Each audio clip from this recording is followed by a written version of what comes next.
Absolutely amazing. Charlene is very lucky. She gets to hear you sing all the time, Lindsay. Thank you for a beautiful, beautiful opening song. I liked what Lindsay sang in the song, "Free to be me." I think that was the words, "Free yourself." How many of us do that? I know the talk title today is "Pushed by Pain." I would add "Pulled by Love" to that talk title. This month with CSL, our theme is the soul's call, or the soul's journey. And it's also graduation month, as well as Pride Month. And I wanted to shout out to two people. One of our bereavement assistant in hospice got her MSW this week. Graduated with her master's in social work, and I'm seeing her touch lives, having worked with her in the last year and knowing that she's doing amazing things. The other young person I wanted to share, his name is Campbell. I don't know if any of you know him. I've known him since he was very little at the Huntington Beach Church. He was in my youth group when I used to volunteer in youth church. And then he was in my teen group when I facilitated the teen program at the Fountain Valley Church. And he plays the cello absolutely beautiful. I've gotten to hear him in concerts. He's played in Russia on summer vacations, and I got a graduation announcement from him this week. He's graduating from the Orange County School of the Arts.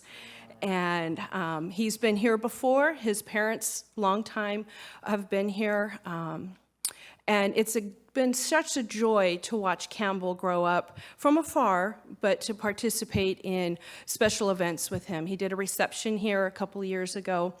For school, it was a requirement, but he put together an entire concert that he composed and performed, and it was absolutely beautiful, and they used our space. So I've gotten to watch Campbell grow up, and to see him graduate and catching those wings to fly is amazing. And I'm so excited as I continue to watch from afar as Campbell continues to grow. And I know he's had some challenges in those years. OSHA it can be difficult. Their days are long. They start at 8 a.m., they go till 5 p.m.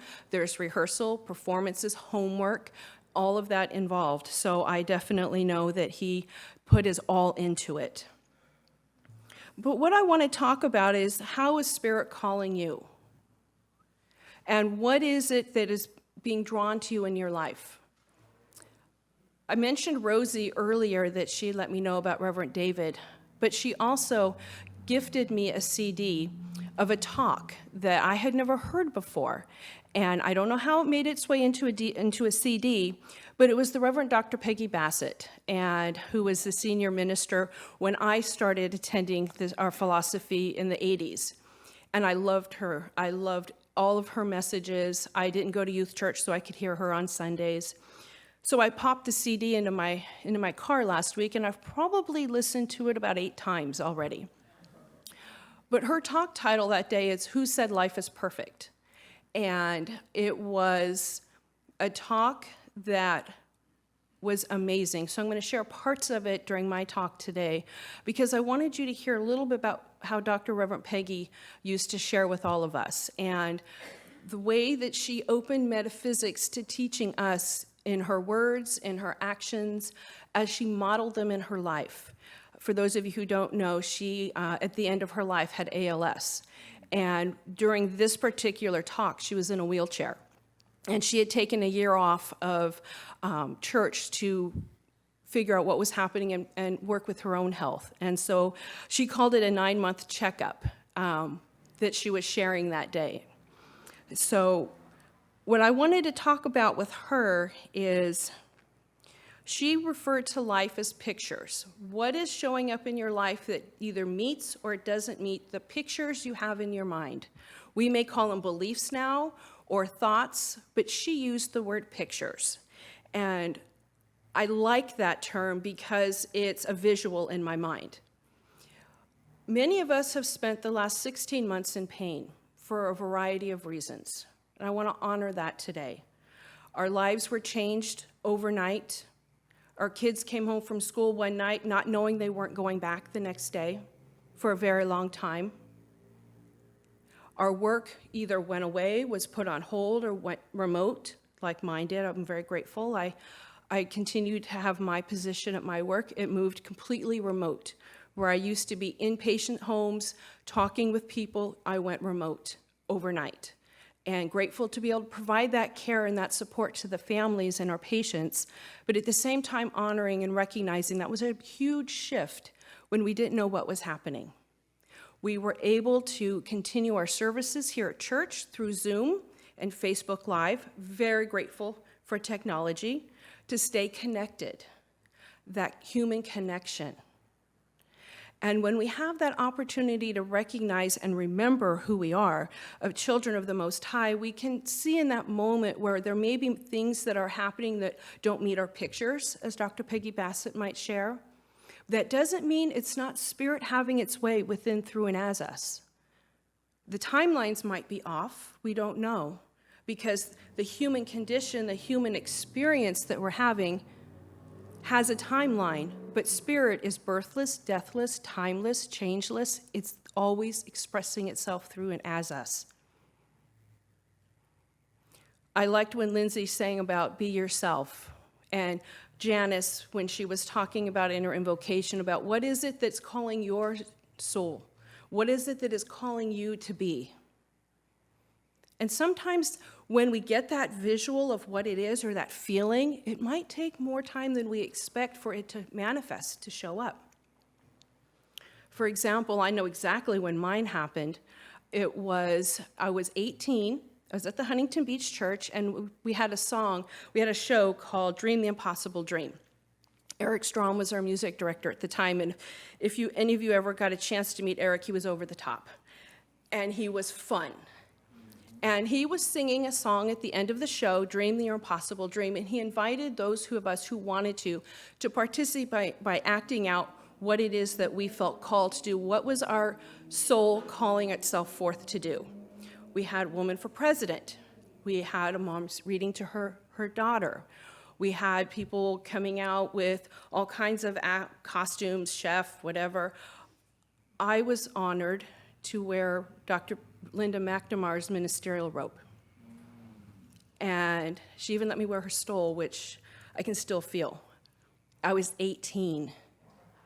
I'm 50-something now. It took a while to manifest, and it did. I will never forget that moment of having that opportunity to step out of my comfort zone, because I'm a very strong introvert. And I think the reason I had the courage to do it was we couldn't talk. We could act it out, but we couldn't speak because he was singing. But that was a seed being planted in me in that moment. It was a seed being brought in consciousness. So I had to turn within and listen to the wisdom and the guidance and the love that is Spirit. And sometimes things happen that we might label good or bad, but they are what we are labeling them. That's not necessarily what they are. Sheryl Sandberg in Option B shares this quote, "I think when tragedy occurs, it presents a choice. You can give in to the void, the emptiness that fills your heart, your lungs, constricts your ability to think or even breathe, or you can try to find meaning." And that is, I think, where the gift is in Spirit, is where we're looking for what is the meaning behind this. And for those of you who don't know, Sheryl Sandberg's husband died at a very young age. He was 47. And it was a sudden heart attack. So she didn't have an opportunity to even prepare. It was very out of the blue. He was in good health. At least that was what they had thought. And Sheryl Sandberg wrote a book on grief and loss. And she said option A is no longer, so now I'm moving to option B. And hers was to re-engage in life and to find meaning and purpose in her life now. Albert Einstein says the most important decision we can make is whether we believe that we live in a friendly or a hostile universe. And I share that one right after the Sheryl Sandberg quote because, again, it's up to us, our choices. What is it that we're feeling called to do? How are we showing up when the things that come up for us that we maybe don't like, but they're pushing us forward? And I feel love is pulling us forward because God is love. One of the things I love about science of mind and religious science is we have all these other words for God. Love, wisdom, beauty, joy, abundance, on and on and on. All of those are the same words we use with ourselves. We are the beloved. We are made in the image and likeness of God. So when we are hearing that call of our soul, and sometimes it's pain that pushes us forward, things that are happening in our life that don't feel right. How do we course correct? What do we do to shift? And sometimes we have to find that resilience from within us to keep going, whatever that may be. Just like Dr. Peggy Bassett had said about pictures, she asked all of us to change our opinion of what perfection meant and to realize that God is all of it. In metaphysics, life isn't always all flowers. Sometimes life brings us the rain, but in nature, the rain can clear everything out, or the storms can clear everything out for something new to come up. That is the gift. That's the call of the soul to move forward. What a gift that is. There's a story of a butterfly in the cocoon. A little girl finds a cocoon that's kind of wiggling and it's shaking, and she calls her mom over, and her mom says, "Oh, that's a caterpillar about to become a butterfly." And the little girl didn't understand, but she watched it, and she watched it, and she watched it with her mom, and she got bored. She's like, "Mom, call me when it does something. I'm going to go play." So mom is watching this cocoon shaking and starting to break open a little, and finally she says, "I can't do this anymore." So she gets those little cuticle scissor things that, and she just little bit cuts open the cocoon so it opens up and the butterfly flops out. And she calls her daughter over and she goes, "Look, the butterfly came out of the cocoon." She thought she was helping the butterfly. A little girl looks at it and it just flops around. It can't fly. And she goes, I don't understand, Mommy. What happened? What happened? Well, that butterfly needs to break through the cocoon to dry its wings so that it's strong enough to fly. When it was helped a little, it didn't have that opportunity to do that, so it couldn't fly. And I think sometimes when we are in that cocoon and we're struggling, that process is giving us the strength, it's giving us the courage, it's giving us that opportunity to maybe hear the guidance of Spirit a little bit more so we can fly. So even when it's hard and difficult, sometimes the best thing our friends can do is listen, be there for us, hold our hand. We have to do the work. Whatever that is allowing us to have that life that we are feeling called to have. Just like Dr. Peggy called it pictures, I'm reading The Spontaneous Healing of Belief by Greg Braden, and he calls it about beliefs. And I wanted to share just a few words from him. He says, to change our lives and relationships, heal our bodies, and bring peace to our families and nations requires a simple yet precise shift in the way we use belief. Rather than thinking of ourselves as passive victims in a place where, for example, things just happen for no apparent reason, such a consideration now places us squarely in the driver's seat of life. In this position, we find ourselves faced with undeniable evidence confirming that we are the architects of our reality. We get to choose. So when we come to church on Sunday or during the week when we can have classes again or however it works, have that opportunity to really connect with the divine, because that's the truth of who we are. I'm going to end with a quote from Ernest Holmes. He says, "Love is within us. It cannot be destroyed, but it can be ignored. To the extent that we abandon love, we feel it has abandoned us. Denying love is our only problem, and embracing it is the only answer. Through the power of love, we can let go of past history and begin again. Love heals, forgives, and makes whole." So I'd like to invite us to turn within and absolutely recognize there is only God. It is that call, that soul's journey that we are called to embrace, to step out on. It is the love and the wisdom and the peace and the wholeness that I know is God. It is that essence of life itself, having its way within, through, and as each and every one of us. We are one in God. We have that opportunity to celebrate life, celebrate who we are. Take that step on the path of our journey, whatever it is for each one of us, however we feel called, whether it's music or social work or some other path that we feel called, we answer that call. We recognize and know that there is within us that picture of life. And I challenge us to take another look at whatever those pictures are and see if maybe they can shift or morph or expand to include even more of life than we ever imagined.